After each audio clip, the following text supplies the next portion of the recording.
Earth surface ranging from a faint tremor to a wind jerk. ये जमीन की surface के ऊपर, सतह के ऊपर अचानक से हल्के झटकों का महसूस होना, उसको उस हरकत उस मूवमेंट को हम बोलते हैं earthquake.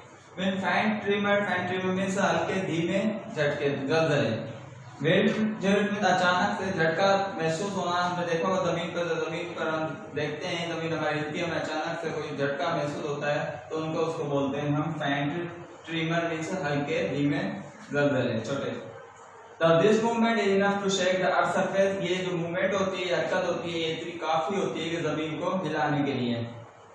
It can be defined as a form of energy of wave motion transmitted through the surface layer of the earth।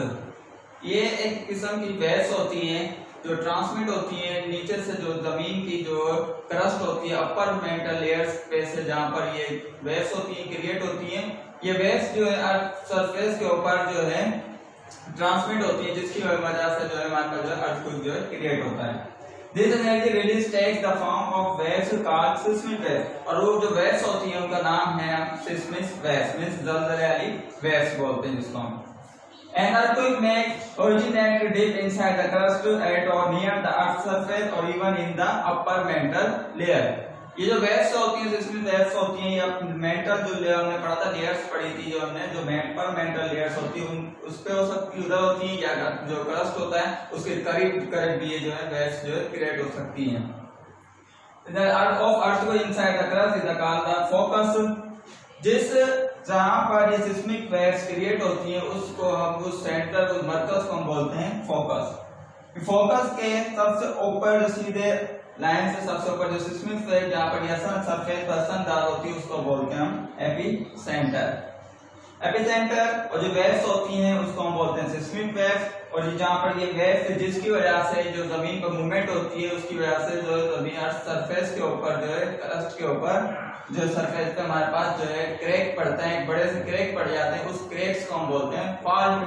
तो ये हम जो आपने फिगर डायग्राम बनाया, जिसको फिगर्स बनाइए आपको समझाने के लिए कि जो सेंटर जो होता है जहाँ पर सिस्मिक वेव्स क्रिएट होती हैं, ओरिजिन होती हैं, उस मरकज को हम बोलते हैं फोकस। फिर फोकस के ऊपर जो सीधे, बिल्कुल सीधे अपवर्ड ऊपर जो है सेंटर में, जहाँ पर ये सिस्मिक वेव्स जो है अपने जो है असरदार होती हैं, उस अर्थ सरफेस को उसको बोलते हैं एपिसेंटर। एपिसेंटर पर वेव्स जो होती हैं सिस्मिक को बोलते हैं सिस्मिक वेव्स। और जो ऊपर जो जिसकी मूवमेंट की वजह से जो ट्रिमर होते हैं, फैन ट्रिमर हल्के हल्के जो झटके से हमें महसूस होते हैं जमीन पर, उसकी वजह से उन झटकों की उतने काफी होते हैं झटके के जमीन को हिला सकते हैं। उस जमीन की मूवमेंट की वजह से जो है अर्थ सरफेस के ऊपर क्रैक पड़ते हैं, उस क्रैक को हम बोलते हैं फॉल्ट। प्रीवियस लेक्चर में फॉल्ट के बारे में पढ़ चुके हैं। Fault are the large crack in the earth surface.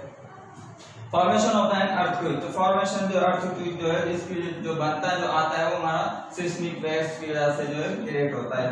और seismic means an earthquake is the movement of the earth, कि अर्थ की जो मूवमेंट होती है surface ranging from a faint trimmer, means हल्के हल्के धीमे जो झटके से जो जमीन पर लगते हैं, वो जो है वो मूवमेंट जो है जमीन पर अर्थक्वेक जो है जलजला आता है।